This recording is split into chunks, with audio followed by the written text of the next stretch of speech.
Bienvenidos a Conquista e Imperio, América Hispánica, un relato de ecos de ultramar. Antes de comenzar, permitidme una breve nota personal.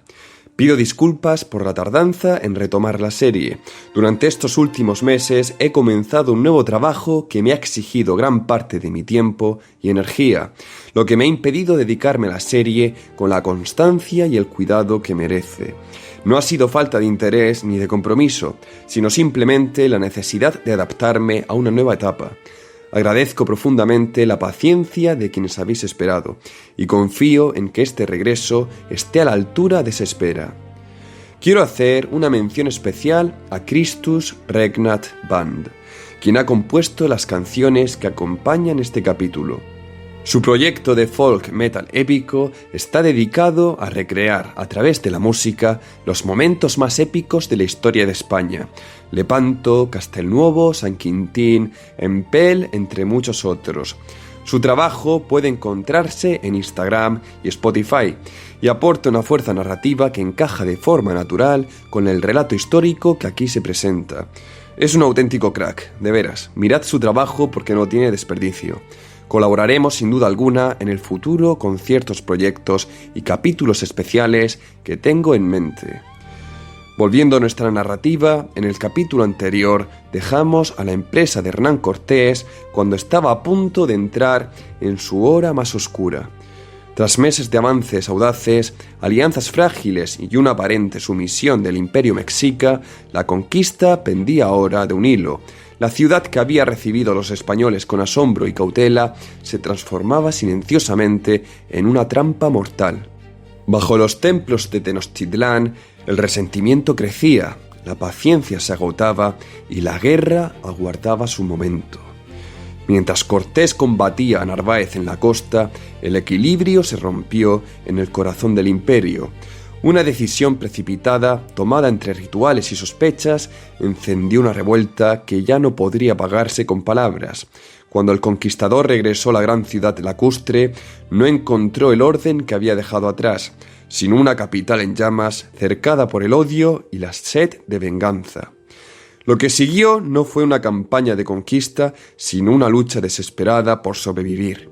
Entre traiciones, errores fatales y decisiones tomadas bajo la presión del desastre, los españoles se veían obligados a huir de la ciudad que creían dominar. Aquella retirada quedaría grabada para siempre con un hombre cargado de dolor y memoria: la noche triste.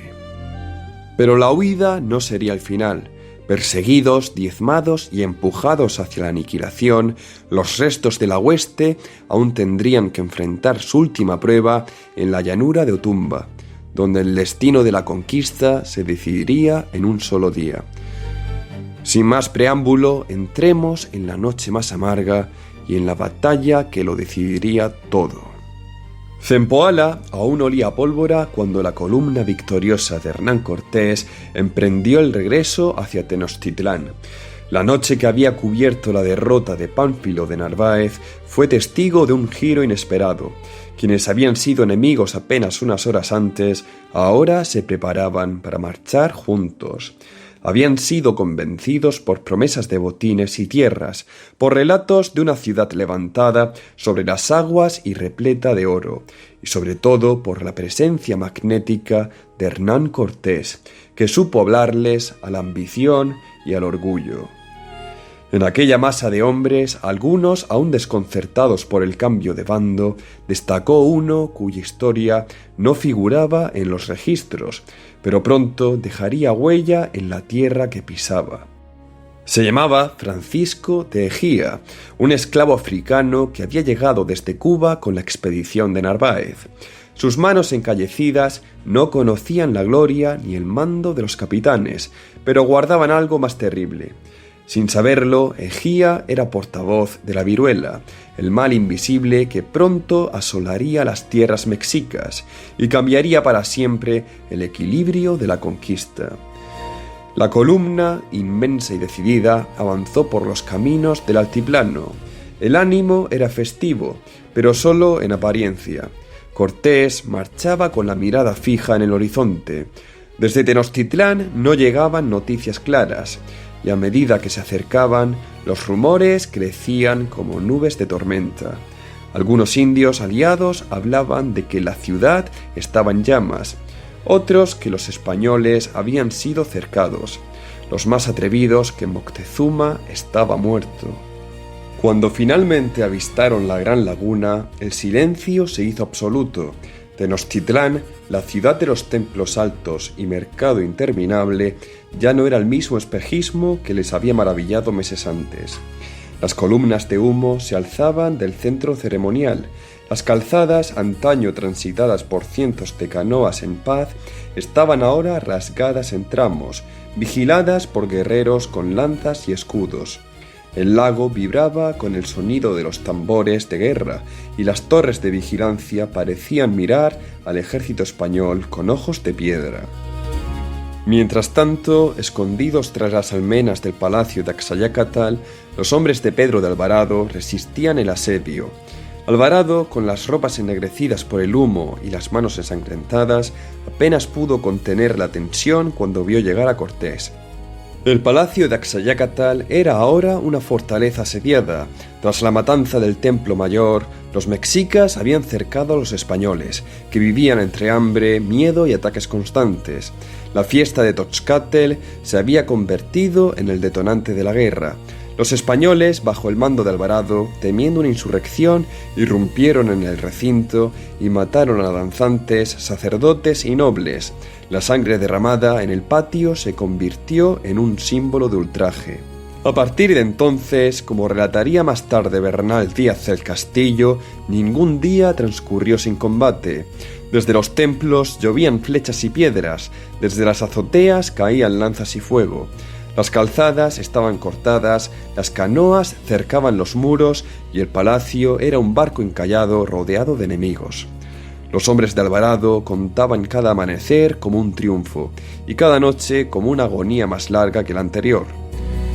Cuando Hernán Cortés regresó a la capital tras su victoria sobre Narváez, encontró la ciudad en una guerra abierta. Nada quedaba de la solemnidad con que había sido recibido meses antes. Tenochtitlán, herida y traicionada, se alzaba ahora como una sola voz, reclamando justicia y venganza. El agua del lago brillaba inquieta, agitada por miles de remos, y tambores de guerra marcaban el ritmo de cada esquina. Cortés, al resguardarse esa noche bajo el techo precario del palacio, escuchó los sonidos de una ciudad despierta en furia. Los templos ardían con antorchas, los canales eran corredores de muerte y el aire vibraba con el eco de las trompetas de caracol. Entre paredes ennegrecidas, los hombres se agrupaban en silencio. Españoles y aliados indígenas afilaban sus armas y murmuraban plegarias en lenguas distintas. El sitio comenzaba, y esta vez no habría negociación posible. Cortés no tardó en comprender el alcance de su error al dejar a Pedro de Alvarado al mando en su ausencia. Desde que sus pasos resonaron de nuevo entre los patios del palacio de Axayácatl, supo que la ciudad ya no era la misma. La atmósfera estaba cargada, el aire vibraba como antes de una tormenta. Aquella Tenochtitlán que lo había recibido con esplendor y obediencia se había transformado en una fortaleza en pie de guerra. Las noticias le llegaron en oleadas confusas. La matanza del Templo Mayor había encendido una chispa que era ya un incendio. Alvarado había actuado convencido, o eso dijo, de que los mexicas planeaban un levantamiento durante la ceremonia del Toxcatl. Pero el resultado había sido devastador. La ciudad entera se había unido en su contra. Los nobles caídos eran llorados en todas las casas y cada esquina recordaba la afrenta perpetrada por los extranjeros. Las calles ya no eran seguras y los mercados, antes generosos, estaban cerrados. Incluso los que antes habían sido sus aliados miraban con recelo. Cortés necesitaba una salida y la buscó donde aún podía tener alguna influencia: Moctezuma.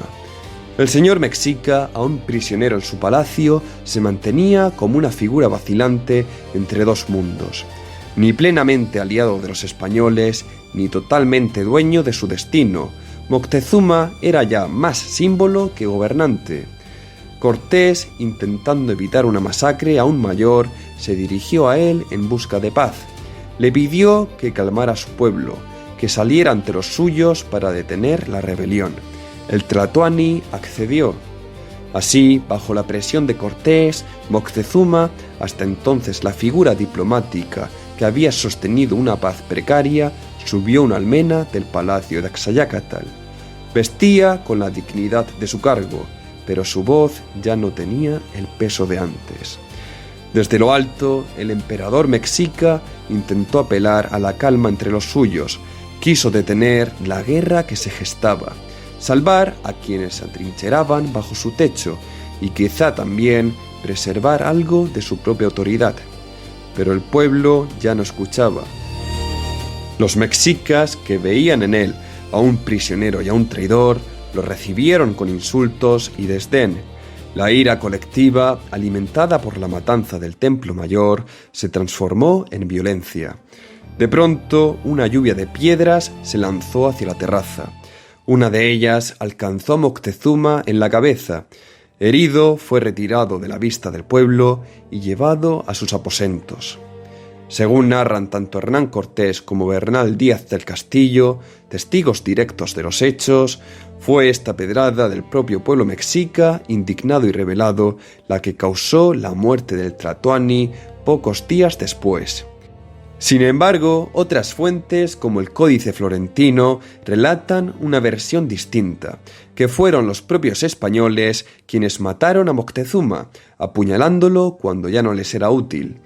Esta interpretación ha perdurado, pero presenta una contradicción evidente. En ese momento, Moctezuma era la única vía que tenían los españoles para intentar negociar la paz o garantizar una salida segura de la ciudad. No tendría sentido alguno eliminar a su único mediador. La muerte de Moctezuma, por tanto, más allá de la disputa de versiones, se convirtió en símbolo de un punto sin retorno. La confianza se había roto, la autoridad del tlatoani había sido aniquilada y los españoles quedaban aislados en una ciudad que ya no tenía freno. Para Cortés, la escena fue un golpe tan fuerte como la piedra misma. Los mexicas ya no obedecían a su emperador y los españoles se quedaban sin el escudo que hasta entonces les había protegido. Fue entonces cuando la furia del pueblo se hizo evidente, que Cortés encaró a Pedro de Alvarado. No fue una discusión tranquila. En su relato, Bernal Díaz del Castillo recoge que Cortés reprende muy duramente a Alvarado por haber provocado la revuelta con su acción precipitada. Cortés le riñó muy malamente con palabras desabridas, que siempre quedaría mala memoria en esta Nueva España de haber hecho aquella cosa tan mala. El error estratégico era evidente. Lo que había sido un dominio calculado se había convertido en una guerra sin remedio. Los mexicas habían dejado caer la máscara de la diplomacia y sostenían ahora armas en lugar de ofrendas. La ciudad que antes estaba sumisa, que había entregado oro, alianzas y hospitalidad, se había alzado en una sola voz contra los invasores. Cortés se vio obligado a aceptar la realidad. Ya no había negociación posible. Tenochtitlán no los dejaría escapar sin exigir un precio de sangre. El reloj se había puesto en marcha y la noche que se avecinaba sería la más amarga de todas. Tras la muerte de Moctezuma, la única barrera política entre los españoles y el furor mexica desapareció. La ciudad, ya encendida en rebeldía, se encontraba en manos de un nuevo orden que había surgido entre los templos. El pueblo se había unido bajo el mando de los jefes de guerra. Entre ellos destacaba un joven llamado Cuauhtémoc, sobrino de Moctezuma e hijo de Ahuizolt, el emperador anterior. Su nombre significaba águila que cae, y desde aquel momento la caída no sería suya, sino la de quienes lo rodeaban. Hernán Cortés, aún con la última esperanza de encontrar un camino diplomático, hizo llamar a Cuitláhuac, hermano de Moctezuma, quien hasta ese momento había estado retenido al igual que el tlatoani. Logró liberarlo con la intención de que sirviera de intermediario y negociara una salida pacífica. Cuitláhuac, sin embargo, no era de la misma fibra que Moctezuma. Apenas cruzó las puertas del palacio, desapareció entre los suyos. Era evidente que ya no estaba dispuesto a mediar. Poco después, las noticias lo confirmaron. Cuitláhuac fue elegido nuevo tlatoani por los mexicas alzados. Con su elección, el camino de la guerra quedó sellado. La decisión no solo lo convertía en líder espiritual y político, sino en el estratega de la resistencia. El mensaje estaba claro: no habría paz mientras el invasor pisara la ciudad. En el palacio, la atmósfera se volvió más tensa. Se escuchaban golpes contra las murallas, gritos de desafío y entre los españoles el temor se hizo carne. Cortés reunió a sus capitanes. La consigna ya no era resistir, era sobrevivir. La huida debía organizarse con rapidez. No era posible escapar por agua, ya que las canoas mexicas patrullaban el lago noche y día. Por tierra, las calzadas estaban cortadas o custodiadas, pero aún había una posibilidad: construir pasarelas portátiles que permitieran cruzar los cortes en los caminos sobre el agua y los puentes destruidos. Allí entró en escena Blas Botello, herrero de profesión y uno de los hombres más ingeniosos de la hueste. En el patio trasero del palacio, Blas y otros carpinteros comenzaron a desmontar vigas, maderos, techos, cualquier cosa que pudiera servir para crear puentes improvisados. A la luz tenue de las antorchas trabajaron sin descanso, ensamblando tramos que pudieran ser cargados por los soldados y colocados sobre las zanjas de la calzada de Tlacopán, siendo este hoy el camino de Tacuba.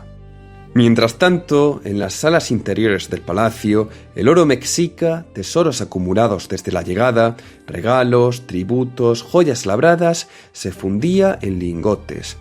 Lo hacía Botello también, junto a los fundidores.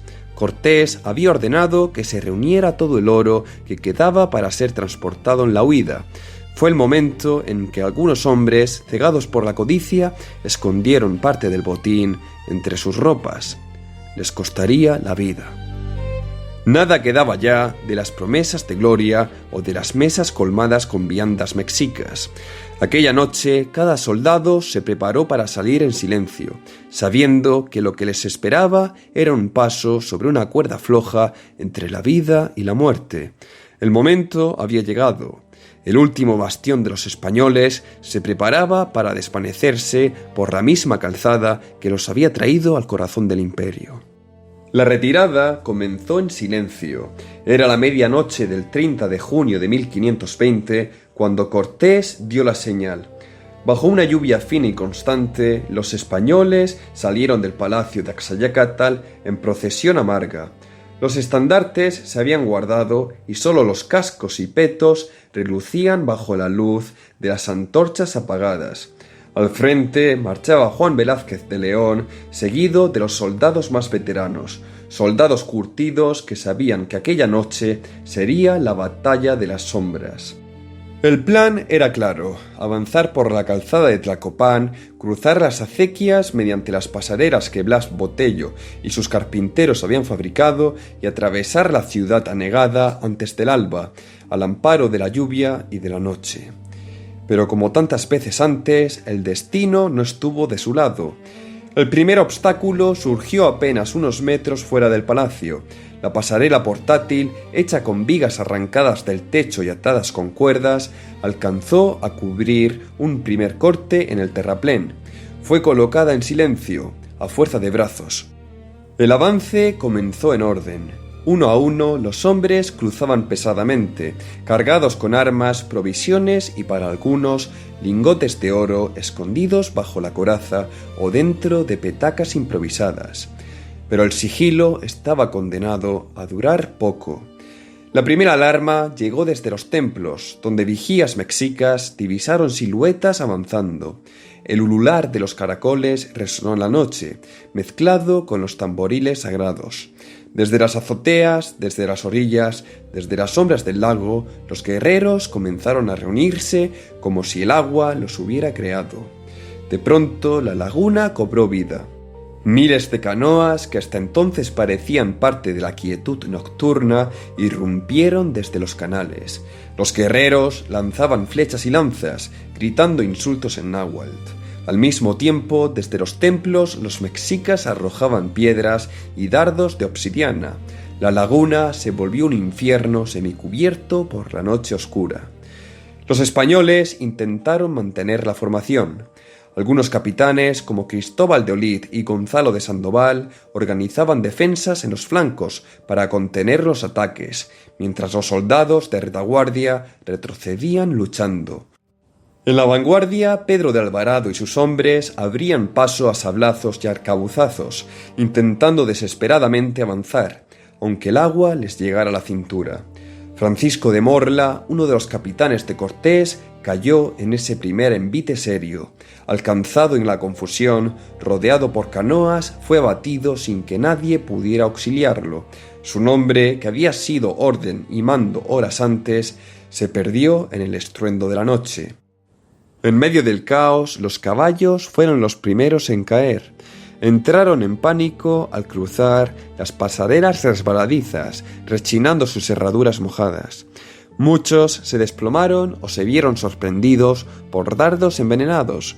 Sus jinetes fueron arrojados a las aguas turbias e inmediatamente atacados por canoas enemigas. El puente de vigas cedió bajo el peso combinado de hombres, animales y botín. La estructura improvisada se hundió en un suspiro de madera quebrada.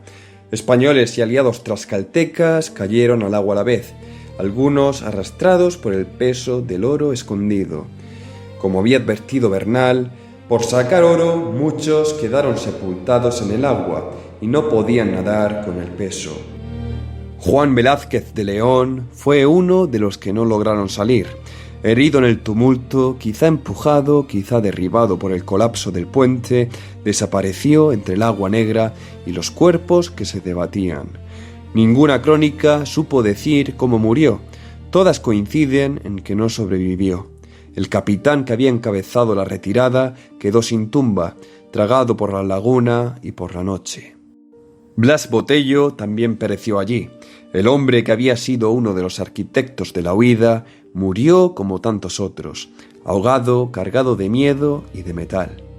Fue en ese punto donde Pedro de Alvarado quedó aislado. Con la pasarela perdida y los mexicas cerrando desde ambos flancos, se encontró frente a una acequia abierta, más ancha que las anteriores. No había tiempo para retroceder. Apoyó la lanza en el fondo lodoso y con una fuerza nacida del pánico se impulsó al otro lado. El salto no salvó los suyos, pero le salvó la vida. Detrás de él muchos intentaron imitarlo. La acequia se llenó de cuerpos.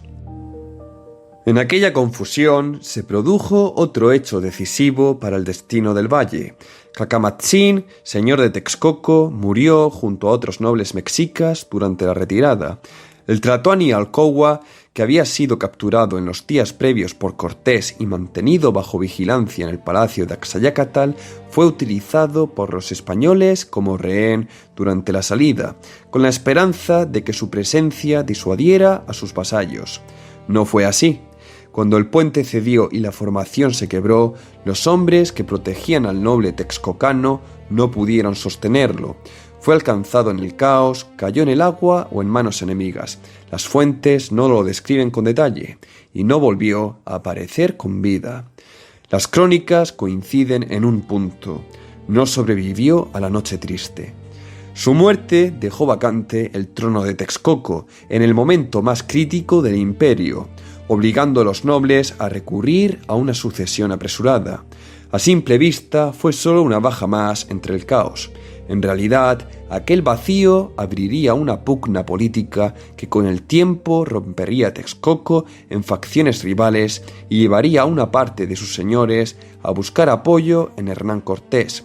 Lo que en la oscuridad de la retirada parecía una tragedia más, sería una grieta determinante en el poder mexica.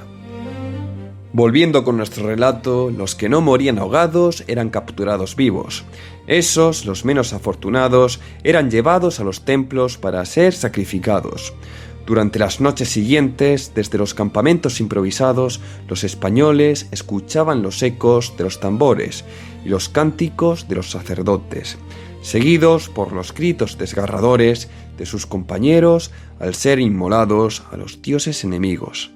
Aquel horror quedó grabado en la memoria de los pocos que sobrevivieron.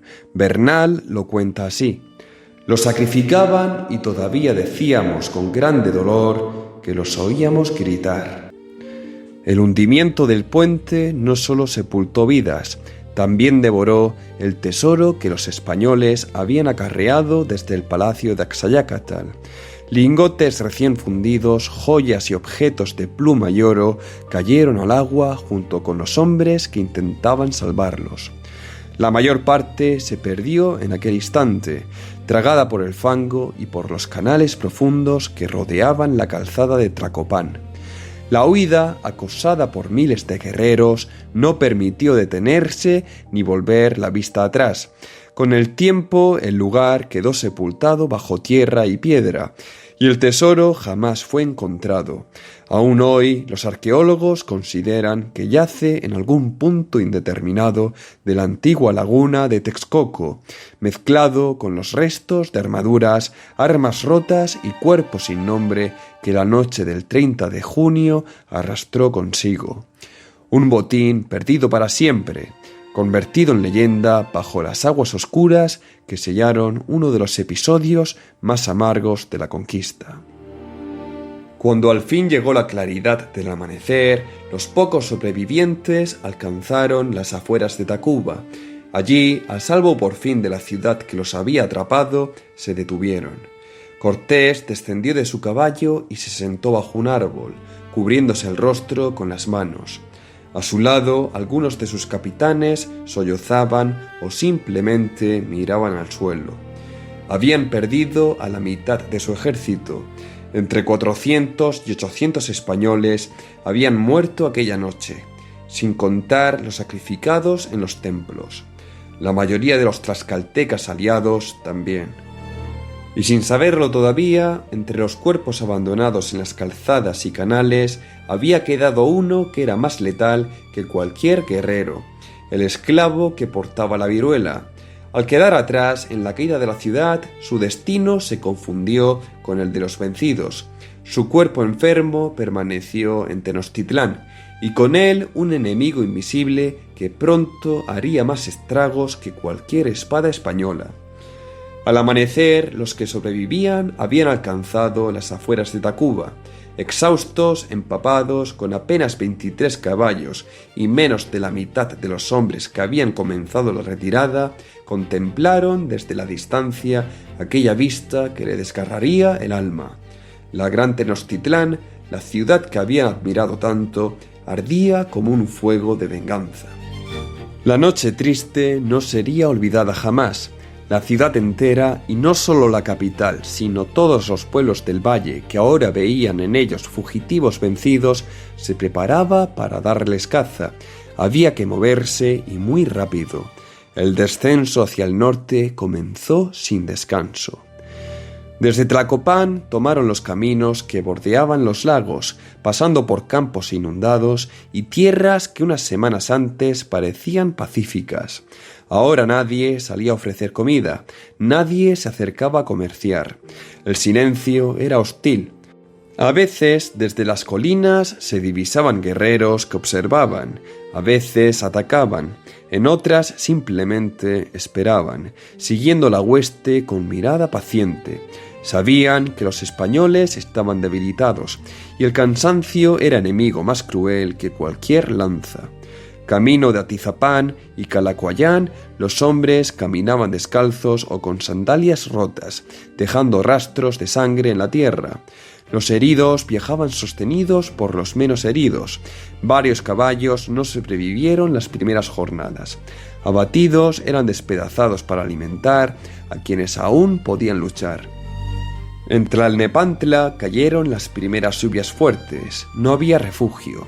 Los tlaxcaltecas, fieles a la alianza, aún caminaban a su lado, pero incluso ellos iban en silencio. Sabían que la protección de Tlaxcala quedaba lejos, más allá de cerros y barrancas, y que antes de alcanzarla aún atravesarían tierras enemigas.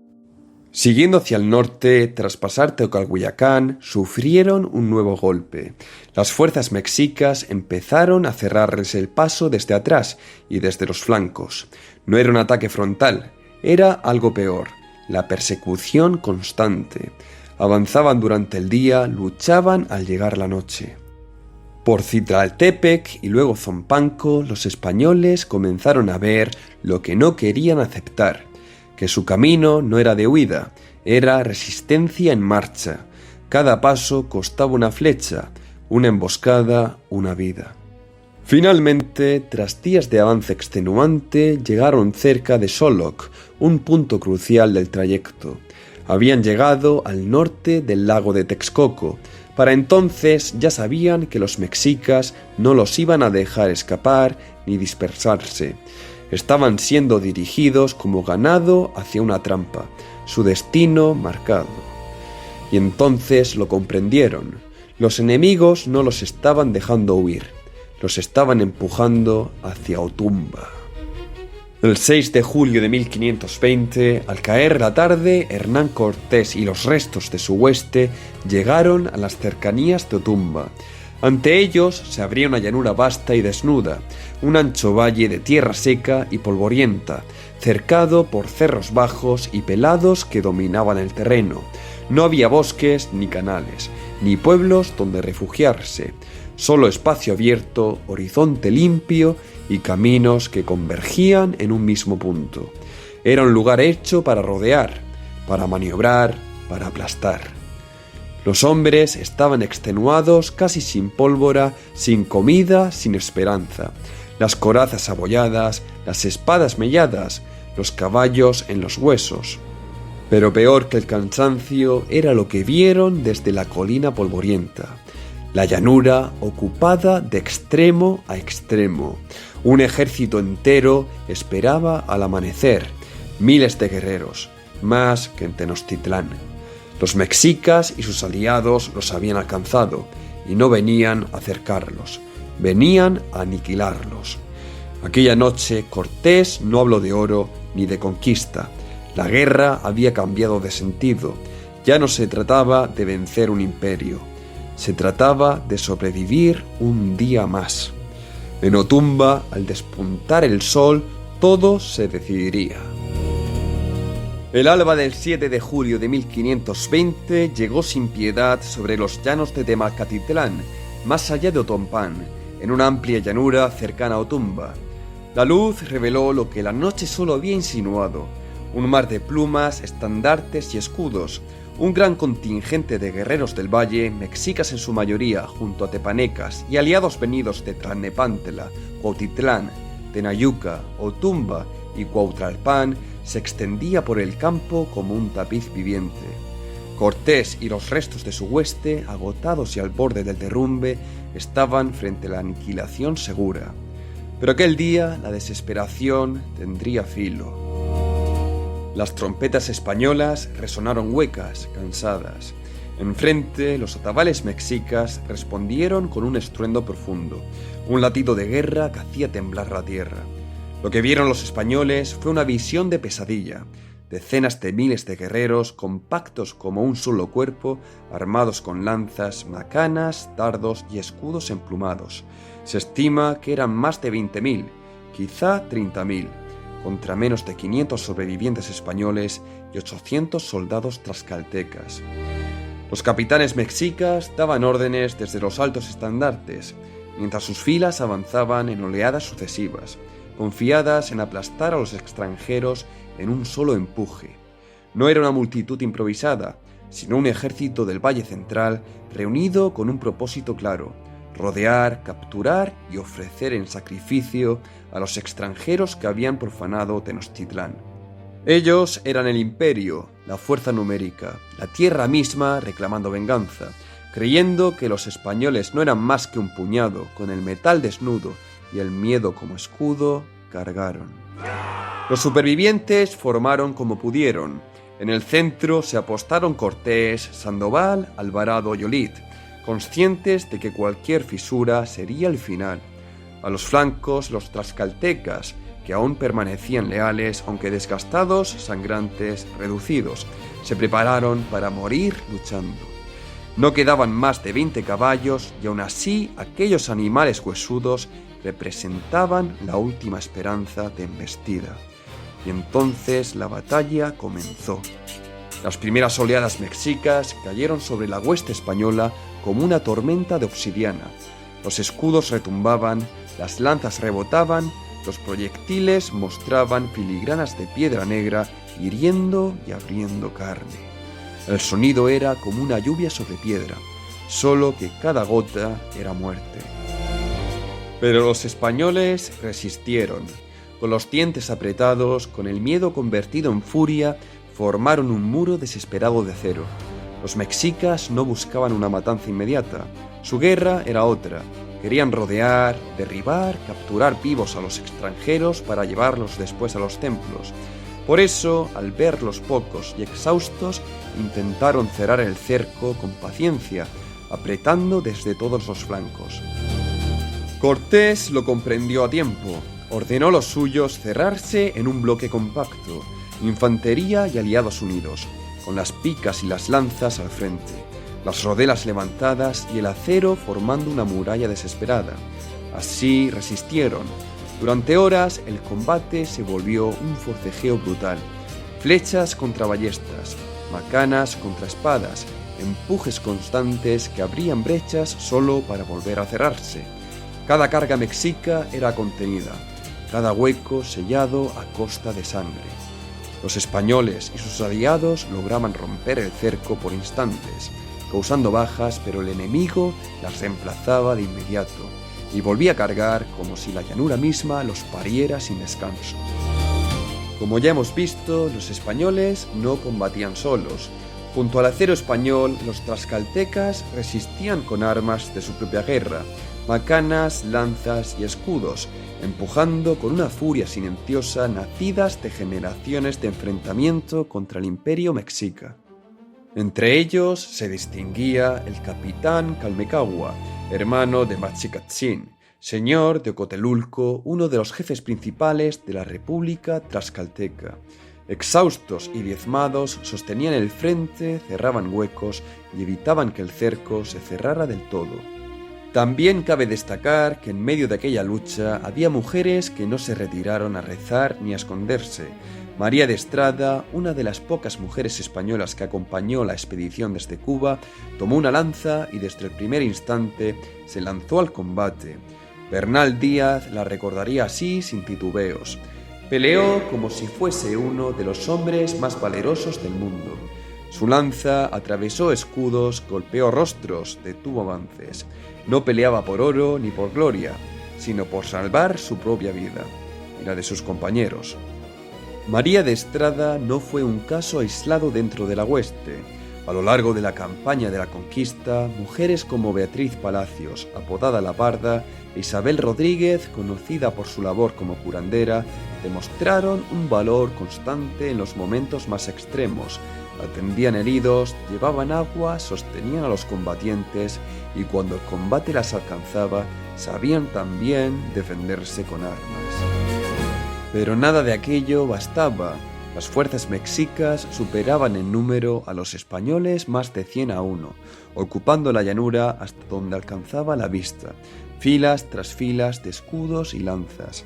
Seguros de que el enemigo estaba agotado y condenado, cerraban el cerco sin prisa, confiando más en la multitud que en la cautela. Cada retirada se convertía en un retroceso hacia la aniquilación. Y fue entonces, en medio del caos, cuando Cortés comprendió lo que podía decidir la batalla. Por los tlaxcaltecas supo que entre los pueblos mesoamericanos abatir al Cihualcóatl, es decir, al jefe militar, o capturar el estandarte real, podía desarticular todo el ejército enemigo. Sus ojos buscaron entonces el punto donde se concentraba el brillo de los adornos y el tumulto de órdenes. Sobre una litera elevada, rodeado de nobles y capitanes, se alzaba Matlachicatzin, jefe militar de los mexicas, portador del estandarte sagrado, un magnífico tocado y un tlahuimatzlazopili, un estandarte de oro, jade y plumas preciosas, visibles como un sol de guerra sobre el campo. Allí debía dirigirse el golpe. A continuación ocurrió uno de los eventos más épicos y trascendentales de toda la conquista de América. Cortés comunicó su plan a sus capitanes más cercanos. No había alternativa ni tiempo para vacilaciones. Una carga directa contra el corazón del ejército enemigo. Una maniobra suicida, pero la única que podía ofrecer una oportunidad. Invocó, según recordarían cronistas como Bernal Díaz del Castillo, al apóstol Santiago, el protector de los cristianos en la batalla, y se preparó para un último esfuerzo a caballo. La carga comenzó con apenas una veintena de monturas exhaustas, Cortés al frente, acompañado por Gonzalo Domínguez, Cristóbal de Olid, Gonzalo de Sandoval y Juan de Salamanca. Tras ellos, la infantería más firme quedó bajo el mando de Diego de Ordaz, para sostener el hueco que se abriera. Las espuelas rompieron el silencio, los cascos golpearon la tierra seca y la pequeña cuña de jinetes se lanzó de frente contra la masa mexica. El impacto fue brutal. Los caballos, flacos pero indomables, irrumpieron entre los guerreros, abriendo una brecha imposible. Los mexicas no esperaban una carga tan audaz y se vieron por un instante desconcertados. La formación enemiga se quebró lo suficiente para que la caballería avanzara, arrollando escudos, derribando cuerpos y cortando las cuerdas de los estandartes menores. Los jinetes se abrieron paso a lanzazos y espadazos, mientras detrás la infantería forzaba su propio avance con determinación desesperada. Cortés, guiándose por el resplandor del estandarte sagrado, logró abrirse paso hasta la litera donde se hallaba Matlatzicatzin. En el choque consiguió derribarlo en medio del tumulto y fue entonces cuando Juan de Salamanca lo remató con su lanza, apoderándose del estandarte sagrado y del tocado de guerra. Aquel instante quebró el mando mexica y decidió la batalla. El estandarte cayó y con él el corazón del ejército mexica. Al perder a su jefe militar y su insignia, los mexicas rompieron la formación. La retirada comenzó primero como un desconcierto, luego como un colapso. Nadie podía ordenar un contraataque, nadie podía reorganizar a miles de guerreros privados de su señal de mando. La llanura se transformó en un retroceso caótico mientras los tlaxcaltecas y los españoles, asombrados de seguir vivos, presionaban en avance lento pero firme. La victoria se consumó en cuestión de minutos, una victoria total e inesperada. La hueste, que debía haber sido destruida, había sobrevivido. Según historiadores como Manuel Orozco y Guerra, los mexicas cometieron un error táctico gigante al no continuar la persecución. Pero tras perder a Matlatzicatzin, aquello ya no era posible. El ejército se había quedado sin voluntad de combate. Gracias a esta ruptura, los españoles y sus aliados tlaxcaltecas pudieron retirarse sin ser alcanzados. El camino hacia Tlaxcala quedaba abierto, y con él la esperanza de reorganizarse para la guerra que aún estaba muy lejos de terminar. Otumba fue una victoria imposible, una victoria conseguida no por número, no por fuerza, sino por el golpe de audacia que desmontó en un instante todo el orden enemigo. A partir de aquel día, los conquistadores comprenderían el valor decisivo de esa lección. En las guerras del Nuevo Mundo, abatir al líder podía bastar para derrumbar ejércitos enteros. No sería la última vez que recurrieran a ella. Años después, en Cajamarca, Francisco Pizarro aplicaría el mismo principio al capturar a Atahualpa, repitiendo en otro escenario y contra otro imperio la lógica aprendida en Otumba. Una victoria rotunda, la victoria que salvó a los conquistadores de la extinción.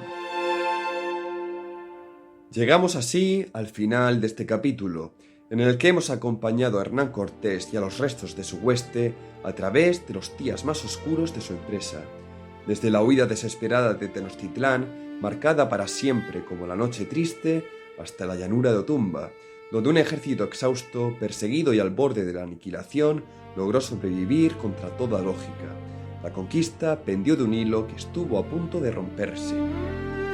Hemos visto cómo el poder mexica, aún intacto en número y determinación, estuvo a un instante de borrar a sus enemigos de la historia, y cómo una sola decisión, tomada en medio del caos y la desesperación, bastó para invertir el destino de una campaña que parecía condenada.